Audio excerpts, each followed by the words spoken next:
So I'm down here on Lakeshore Drive, and Navy Pier is over to the left, and you can't really see it. But the big roller coaster in that could say Happy Holidays. You know, it could be in the Christmas spirit. Now here is the menorah, and so they have the candle over here. How many days we're into Hanukkah? So it looks like Hanukkah might end on, Christmas Eve, maybe? Somewhere in there. But again, they have the Hanukkah candle here. And so, the holiday of lights. Christmas is a holiday of lights. So, anyways, but there's nothing very Christmas. Here's Hanukkah, truly. And what other decorations for Hanukkah besides the candle? Truly. I mean, it could be a little bit more festive, you would think. You know, Christmas has all kinds of decorations. You think Hanukkah would have,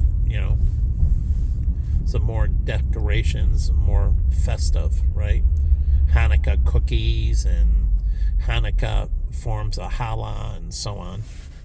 But again, you think it would be a little bit more festive. But I don't know. I mean, truly, I never seen anyone but put that up in their house. There's no, lights around the house or anything that's really festive about Hanukkah. But it can be. You have to go back in the Bible. As the guy behind me is about to hit me. Love the Chicago tailgaters, and then they just keep on hitting me with their cars. Like the girl who T-boned me and then took off. And it's like, I don't get it. The insurance companies must be horrible because they can deny drivers insurance. But they have to know from, red light cameras and other cameras. The insurance companies have to get the information to inflate the insurance or deny them. Truly, take public transportation. Insurance companies are looking for, the black swans, low occurrence, high risk. And so by banning those people, insurance becomes more profitable and premiums come cheaper for others. Truly, premiums come cheaper for others because what do they find out? Even in the high risk pool, they go out and they get in accidents and it costs them way more than all the premiums they pay. So, again, banning them and forcing them into Uber and Lyft and taxi cabs, taking Diddy bikes, walking, truly, and alternative forms of transportation would be much better. Like Lake Point Towers is right here, but what does the building do for Christmas? Nothing. It could. Truly. It could be a little festive. This street is festive with the lights. And these lights stay up through New Year's Day.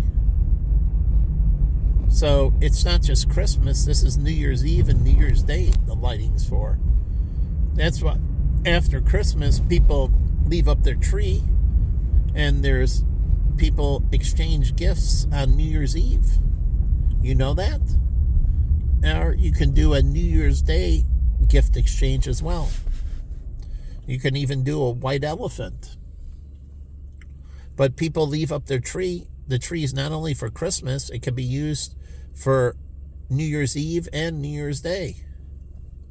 And mistletoe, kissing, you step under the mistletoe on New Year's Eve and kiss.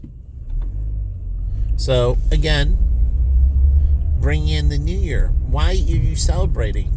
Because another year of life ahead of you, and you're celebrating life. That's what New Year's Eve is all about. Celebrating the future to come. That life is going to be better. Older people need to have that in their life, that New Year's Eve, things they can look forward to in the year. I haven't had anything to look forward to in 10 years. I don't go to any plays. I don't go have any friends. And I've just driven around for the last 10 years making videos or Facebook or whatever. And I have nothing in my life. It's very solitary. I'm not a solitary person. I was forced into isolation.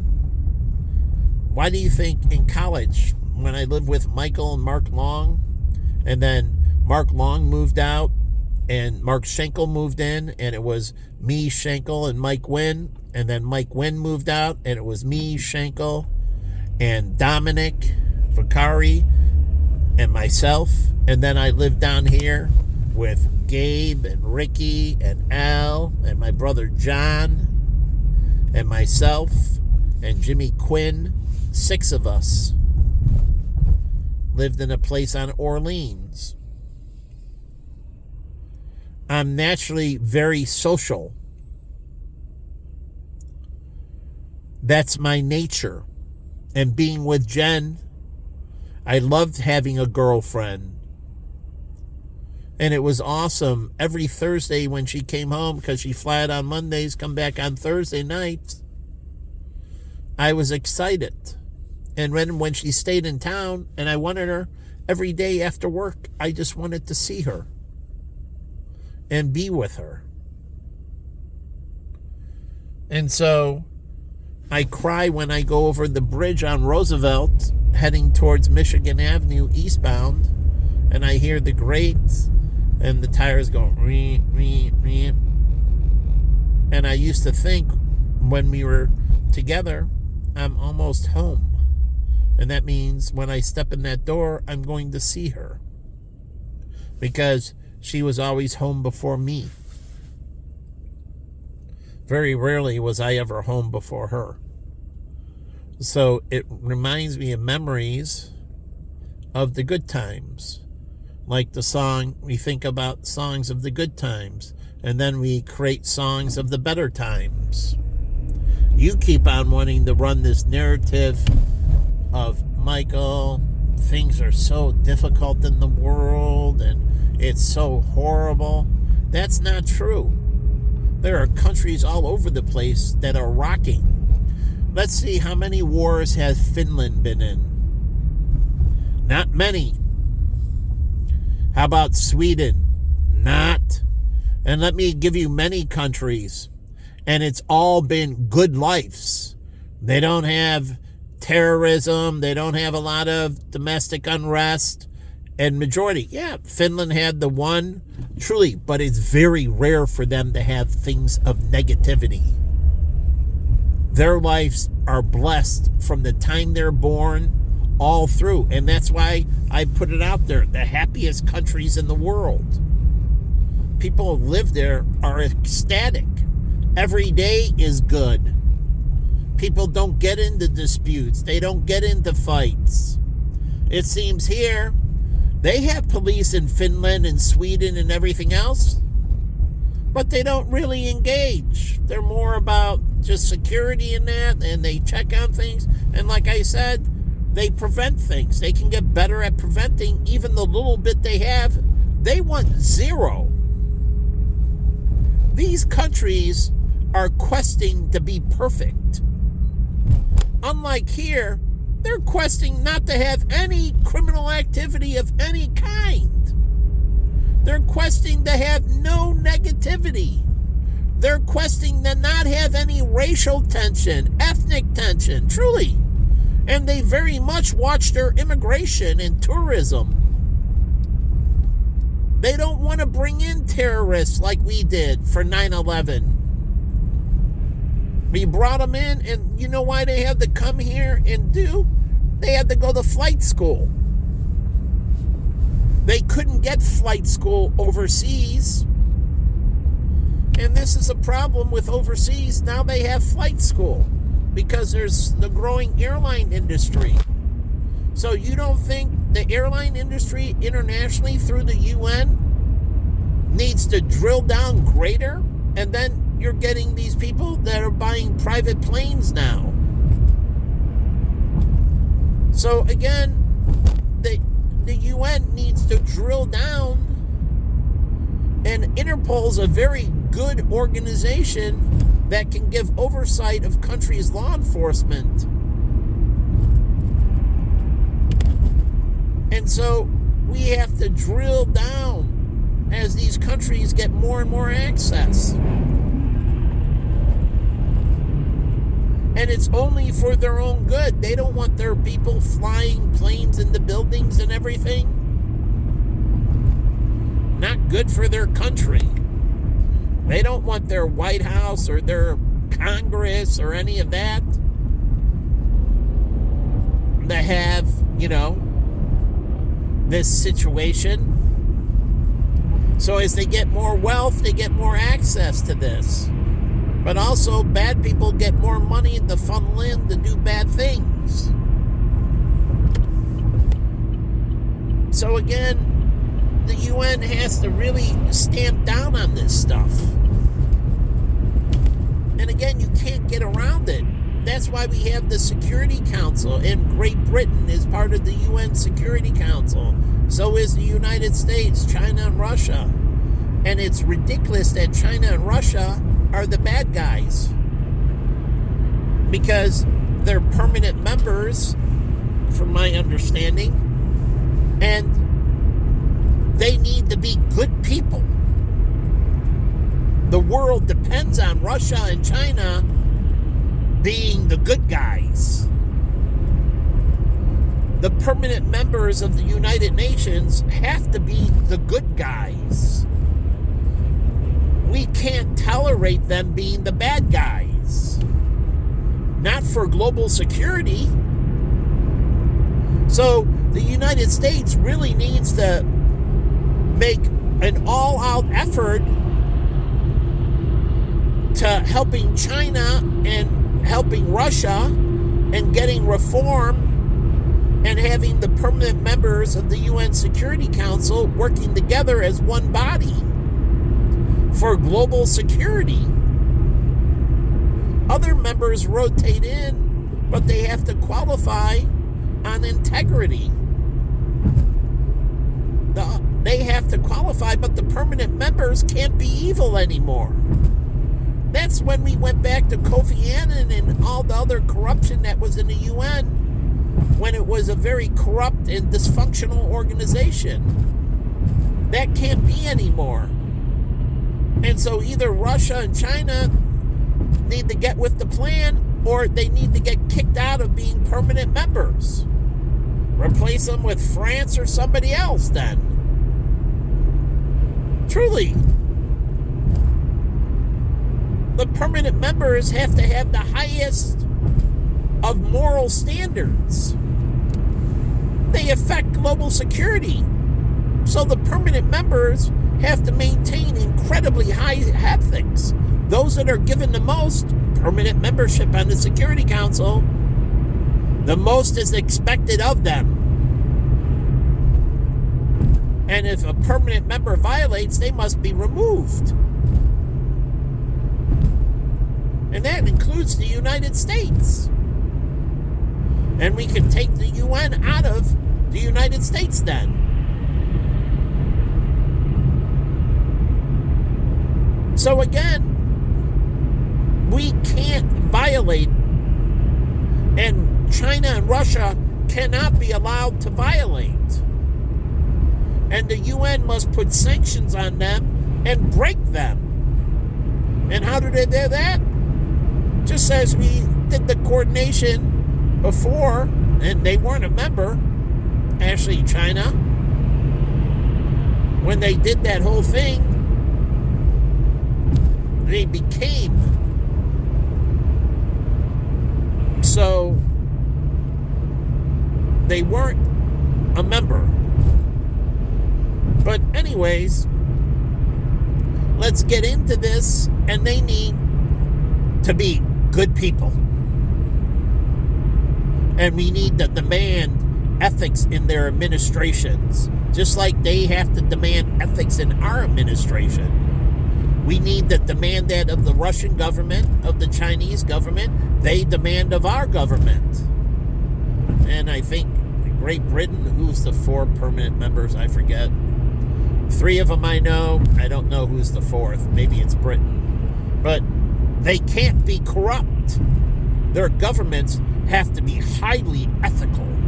And that makes their militaries highly ethical. And we're talking about global security. And the reason that we have all these terrorist organizations and cartels and all that, because there's infighting on the Security Council. And they don't vote correctly, and they don't interact things correctly, and the world burns. We can't have that anymore. They need to be on the same page. The Cold War is gone. We need to get on the same page. And that's why I put all the stuff out about China and all the things that we did and helped China out of poverty and everything else. We've invested heavily in China, unbelievably in China. And we buy and consume their goods. So do Canada. So does Western Europe. And so we can't have things of the past. Those members, those permanent members, truly, and then any of the revolving members, they have to go through an audit.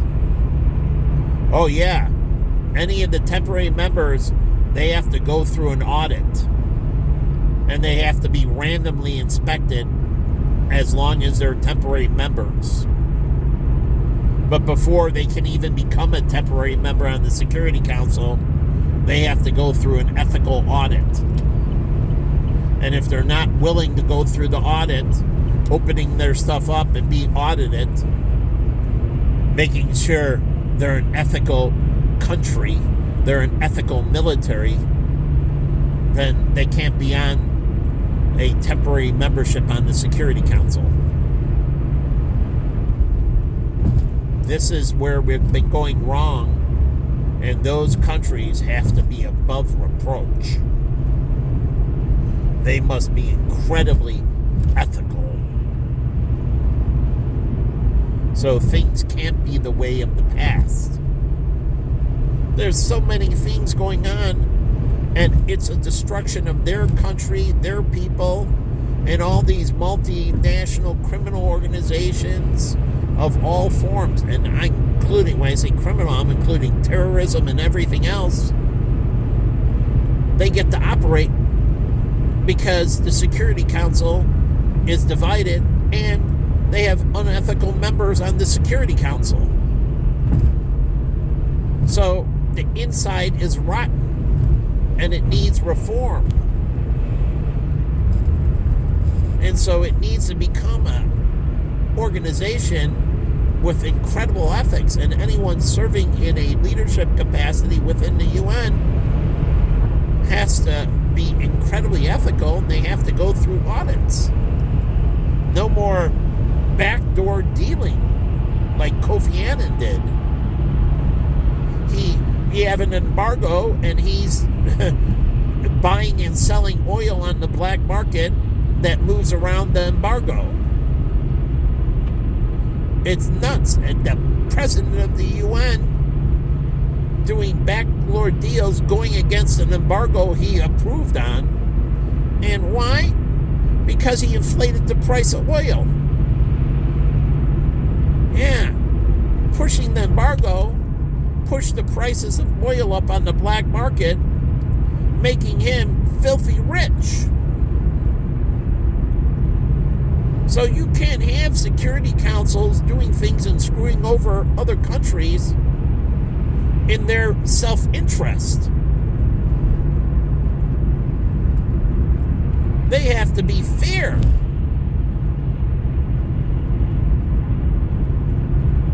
So again, it can't be the way of the past. We can't do this anymore. Or the world is unbelievably a threat. Because as population grows, evil organizations capture more people. And if we're going to go from 8 billion to 20 billion, they'll capture a large segment of that 12 billion in growth. And the world will burn.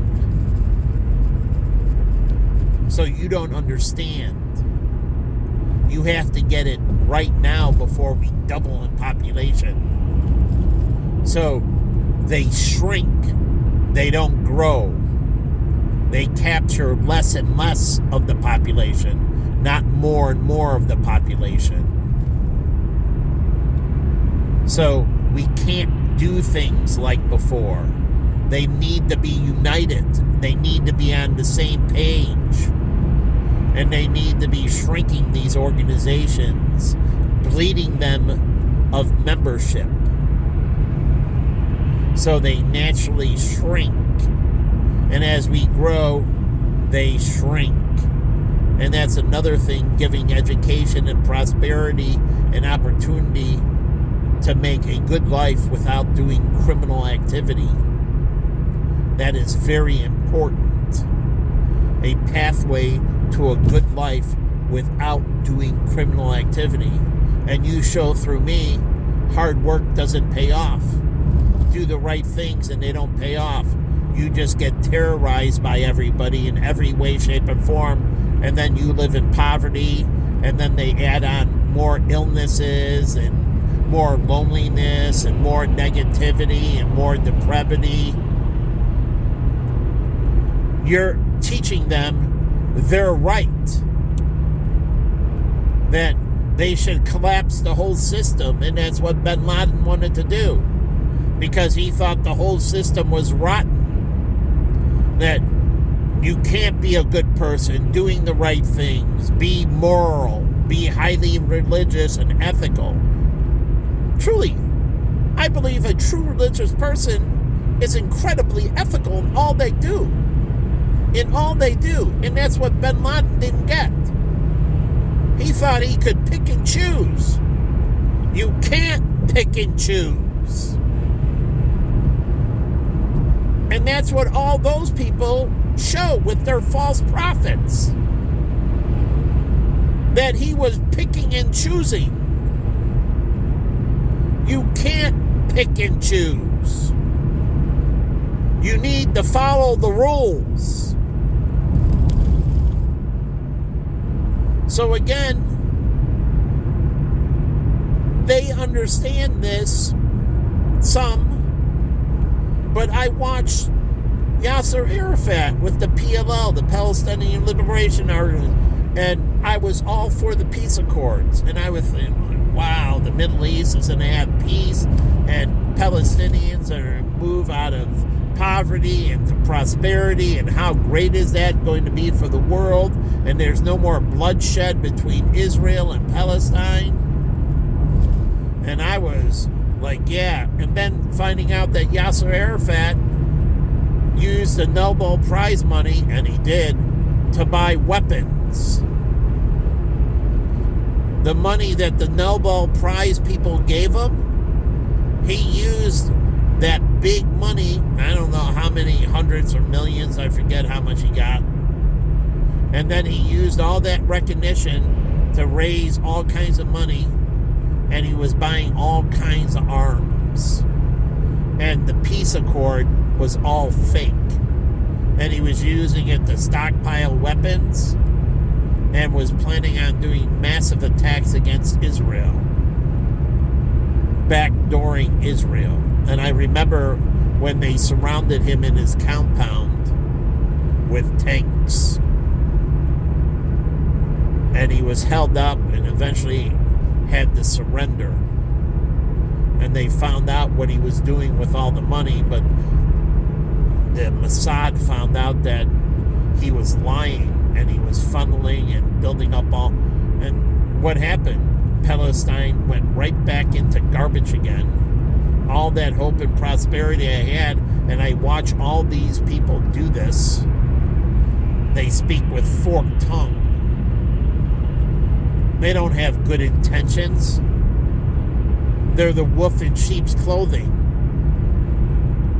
And is that what I'm around? Is that what I hear on the radio and the news?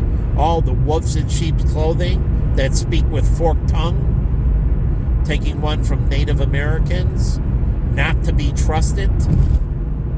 They say one thing and do another. Hypocrites. That's why the Bible warns you of the great tricksters. And how do you tell a demon? Demons are great tricksters. They lie about everything. Their agenda is the opposite. That's why I tell people with Satan in that, you got it all wrong. He lies to your face and will continue to lie to you. And he gives you this, and where you're going to end is unbelievably horribly. But they sucker you, and the Bible tells you how Satan and the demons, and how they trick you. And that's how God's watching you, to see if you're satanic. Will you go around and speak with forked tongue and lie and deceive and cheat me? And make my life a living hell while you go out and live a joyous, you get all the fruits of life. You get family and career and prosperity and happiness. And you sell this isolation and desolation and depression and depravity upon me. That makes you incredibly evil. I was in the less than, I think, 0.05 of all planners in the world with all my designations and everything. Oh, I did a lot of research. And I knew where I stood globally compared to all the other financial planners in the world. And then pairing me up with David, we were unbelievably the dream team in that way. His aspects from banking and other aspects completed our relationship. And so we didn't have any flaws, except we are highly underappreciated, unbelievably underappreciated. But how do I, at literally considered number one almost in the world, right there competing with everybody else for number one, to the bottom? That doesn't happen. Truly, I watched lots of people have breakdowns. They didn't lose everything. They had temporary setbacks like Jim Carrey, and then he recovered. I can give you many others, from Dennis Quaid to Larry Kudlow to Jim Cramer. They had temporary setbacks, and then they rose right to the top. And they actually rose greater than they were before. They rose way above where they were before.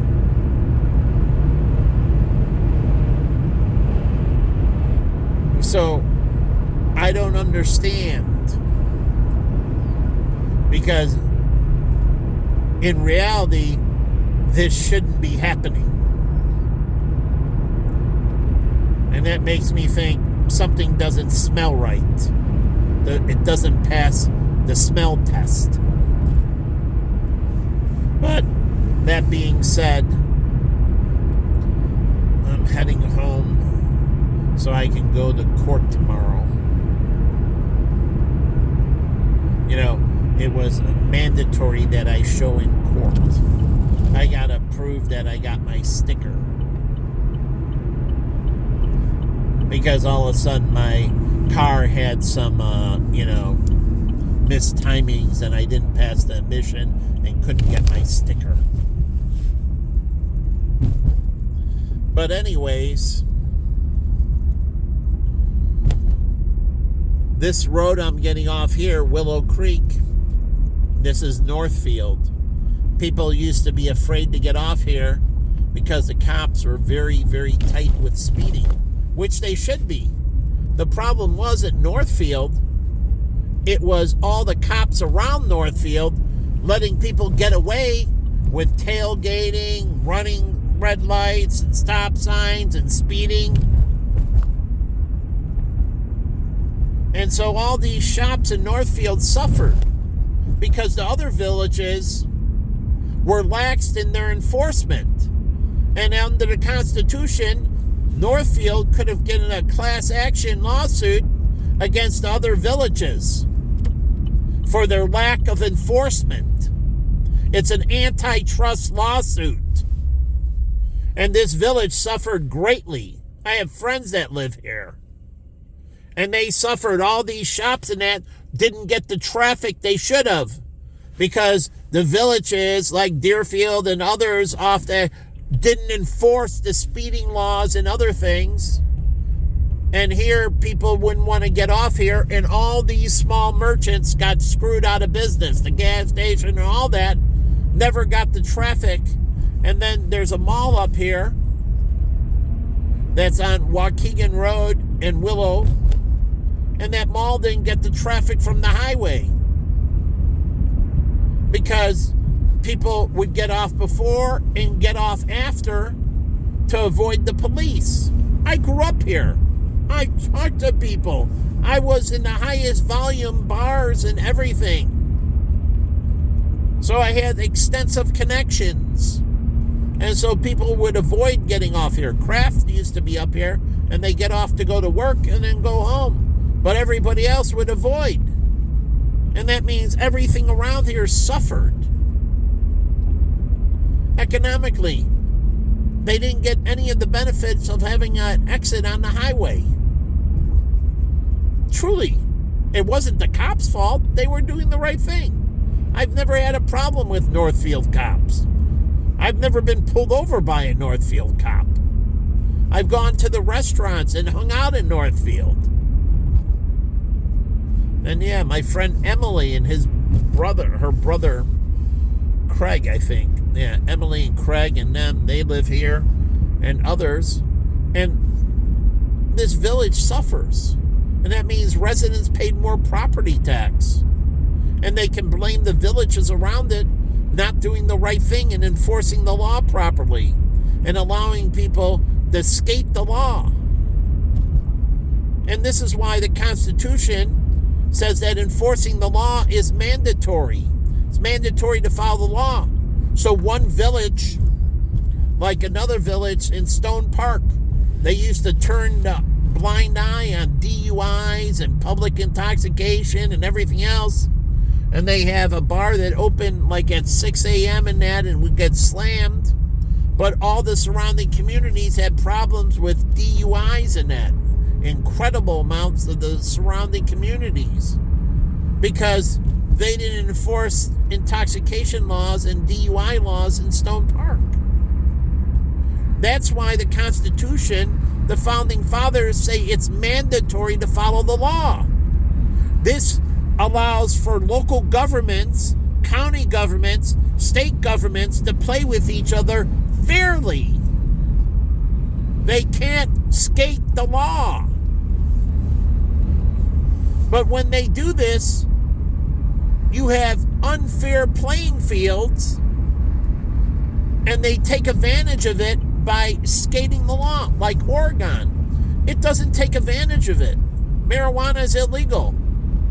Now, they set the fine for, I think it's, a half an ounce or whatever it is. It's like $25 to $50, but it's still illegal in Oregon. And they give you a ticket, and it goes on your record that you had marijuana on your possession. And employers see your record, and they see you paid the fine and that you had marijuana on your possession. Employers need to know that because they need to drug test you. You're operating heavy equipment, or maybe you're a surgeon. Do you want your surgeon to be high? And here's the malls that suffered because people would avoid this street. But do you want your surgeon on marijuana? All chopped up on marijuana? Do you want your dentist or other people all doped up doing these things? And my friend Rob used to work in the construction industry, and he'd tell me these operators were doing cocaine that were running the bulldozers and cranes and other things. I don't think you want them, and I don't think the insurance companies would be too happy if they knew of the incredible liability, but I haven't talked to him in a while. But he informed me that they were doing these drugs on the job, on construction sites and that, and it's ridiculous. Or they come in drugged up, and then they continue to do drugs on the job.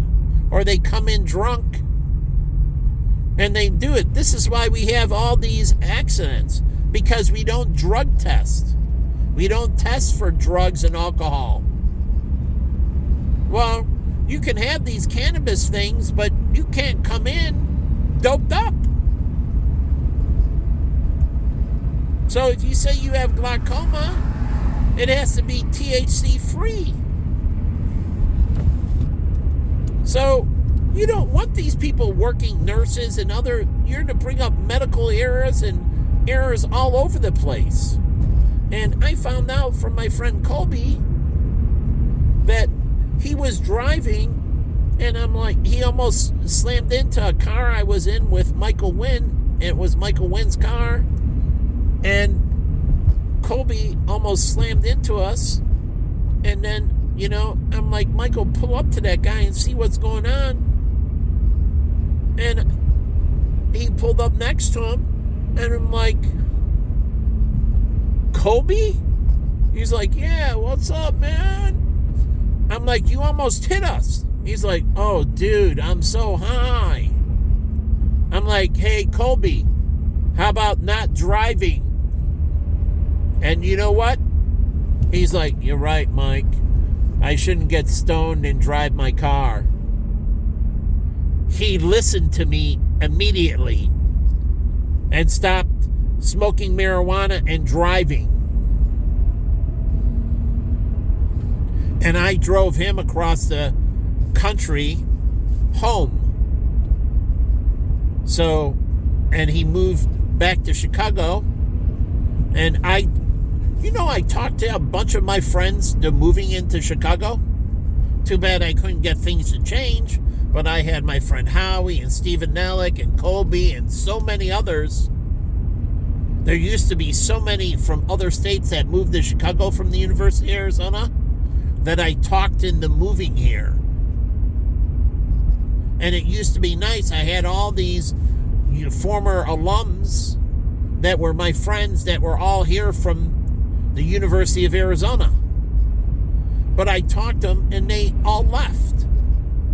One thing is, things weren't open late, like in New York. They couldn't find 24-hour places and so on. And so, again, there was a lot of things that they didn't like. And I tried to feed that into the local government and let them know that, you're trying to capture these people, and, younger people tend to want to enjoy life, and they have to make trade-offs, like my medical students and the residents. They give up a little bit of sleep so they can go out a little bit, so they can enjoy life, but the only way they do that is when things are open. And so they get off late from their shifts. Ask them, the hospital, and they get off late, and they have places to go, but here they don't.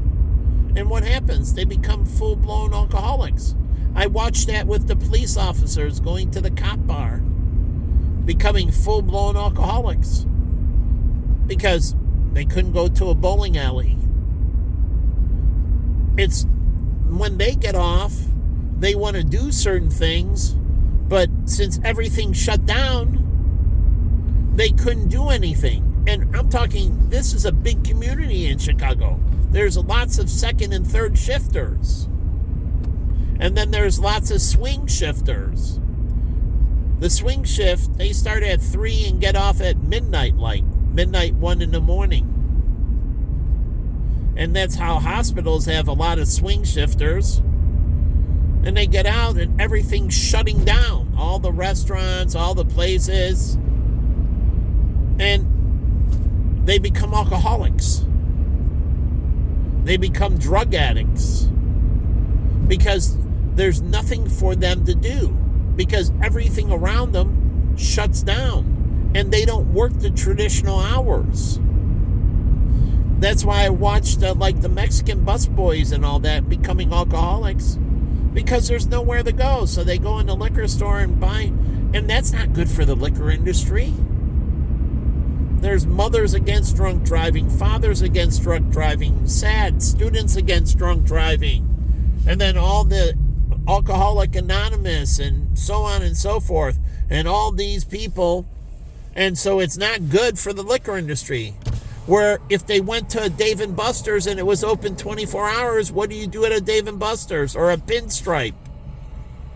You get a beer and you go bowling. You get a beer and you play video games. So you're not sitting there just drinking. And if there's sporting events going on, you eat food and you're talking to your friends. And you're making interactions with Fandango or whatever. They can now, right there, they can bet on the game, like at Hooters. And so people can, bet on the coin toss and that. And Hooters can limit the amount that can be bet through an app at Hooters. But the whole point is we used to go in on Sundays, huge amount of us, because we used to have a pool. Like my Waltz brothers used to have a pool. And they should make this legal through casinos, that you can have pools, and the casino, like Rivers, you just have to go through them and they monitor everything. They take the money. So you collect the money at work, you turn it over the Rivers, you turn everybody's picks over, and they do it. And in turn, they take a percentage, a VIG, but it's all legal gambling. So you can have that pool at work. And it was good. I loved the football pool at Waltz Brothers. And we would sit down and watch the games. We did the football pools in Arizona. And we would go and all of us would be there. And we'd be watching the games. And we had the football pool. I won in the Super Bowl 2 quarters on a Super Bowl pool. And Yako paid me the first quarter and second quarter. I won the first 2 quarters. Hundreds of dollars I got paid. He came over after the first quarter. He wasn't watching. The game was going. But right after the first quarter ended, he came over and paid me. And then the second quarter ended. He knocked on my door again and paid me. I trusted the Yakos. And what happened? And I had a huge crush on Pauline Yako. But also her older sister was a beautiful girl. But besides the point, Steve and John and all those were good friends of mine. And I could trust them, so I paid the pool and I won 2 quarters. But those football pools, that's what the casinos need to do. You say fantasy pools. Well, these aren't fantasy pools. These aren't fantasy teams. They're playing it and picking teams to win. So they're not fantasy.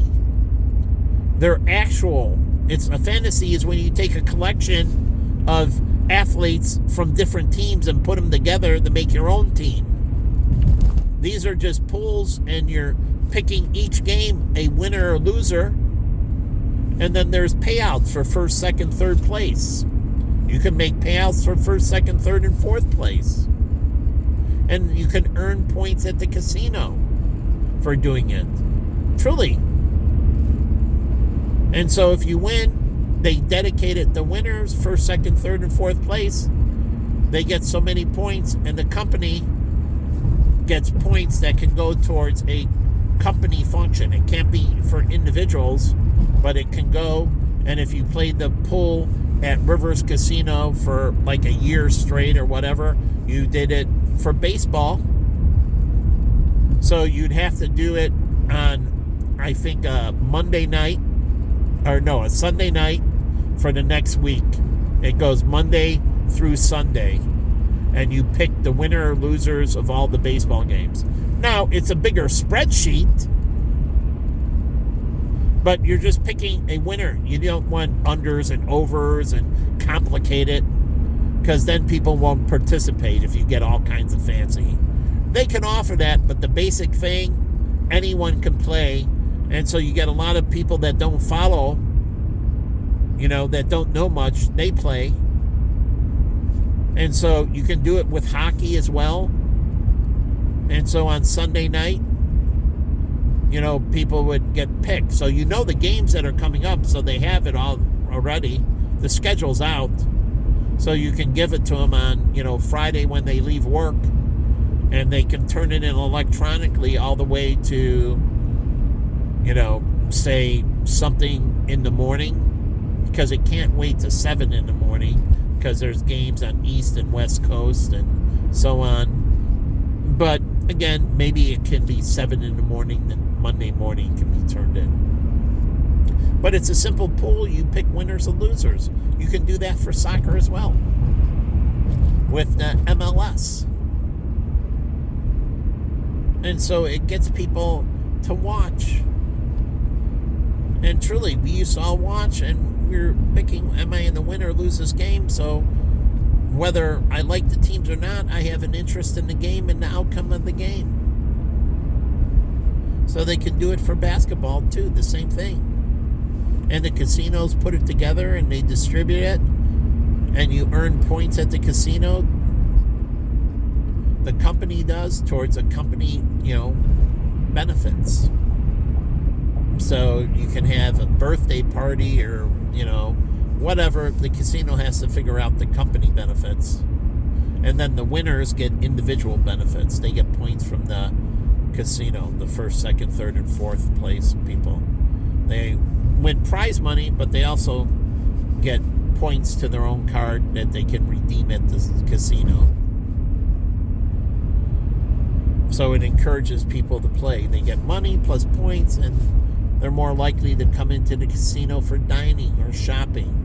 They're still gambling with the pool, even if they don't do any other gambling. That's sports booking. This is all for the sports book. And so it builds all the sports books, like the Hard Rock Casino.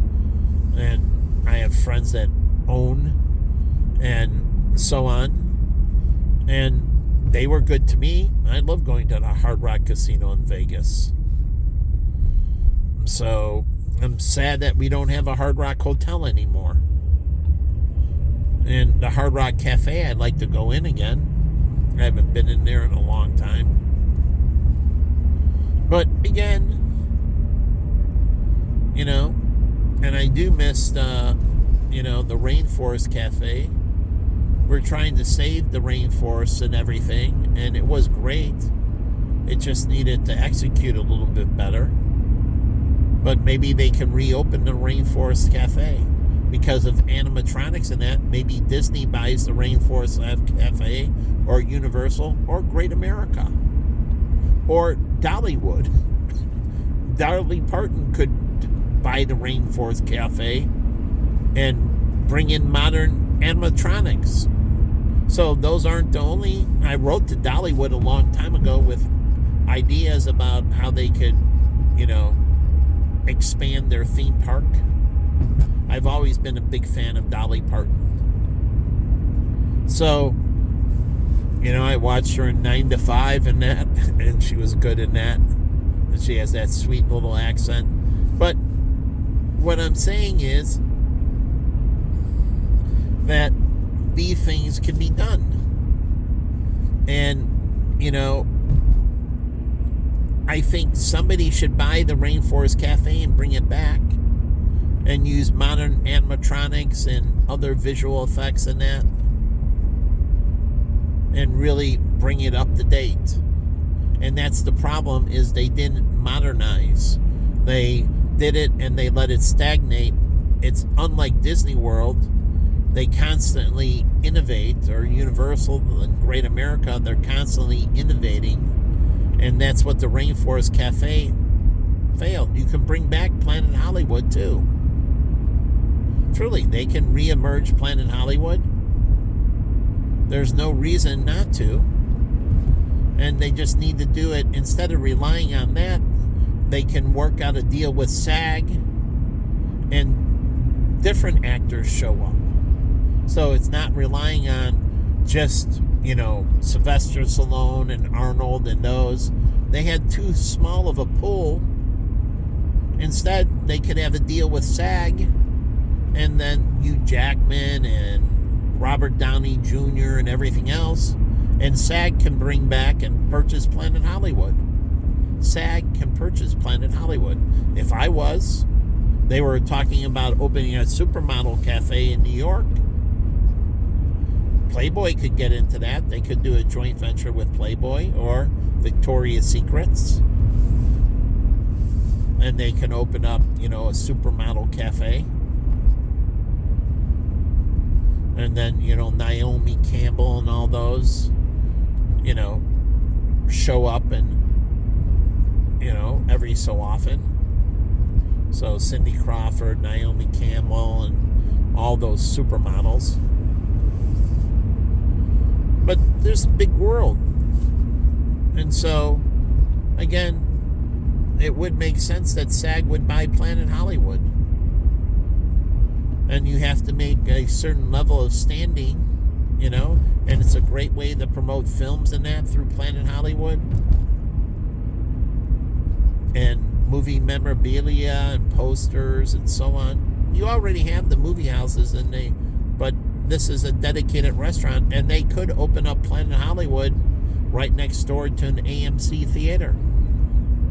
Truly, Planet Hollywood right next to an AMC theater. It would be a great pairing. So when you leave the theater, you go to Planet Hollywood. And they have all the movie and entertainment stuff and so on. And you get the different dishes from like the Back to the Future dish or the Back to the Future shake and so on. Truly, at Planet Hollywood, and it's owned by SAG. They have a lot of money. They need to invest the money that organization has, that union has, and so they buy Planet Hollywood. So it's a big world out there, and it's getting better, or it should be. And so these are things to do, and things that makes the world interesting and great, and you can go to these places and have these experiences. I was excited about the Supermodel Cafe. And like Playboy, they can buy Twin Peaks or Tilted Kilt. Truly. And they just reemerge through there, or they do a partnership with Hooters. And they do a joint venture with Hooters, or Victoria's Secrets does a joint venture with Hooters. So they have to figure out. There's Hustler too. And so they can do these ventures. And if it's done right, it doesn't violate Christianity.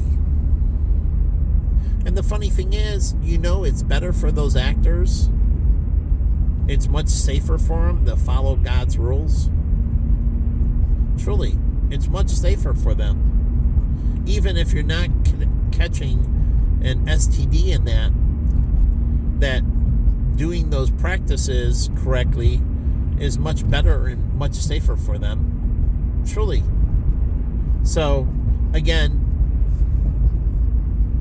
why wouldn't they want to move down that way? So many of them have had, not good outcomes later in life. Go into it and pull it up, and you'll see the life expectancy of an adult entertainer. So again, doing these things correctly does matter. You want people to enjoy the fruits of their labor, not end up all crippled and dying early. that defeats the purpose. So I don't get it. I think they, should do things morally. But anyways, I'm going to sign off, and God bless.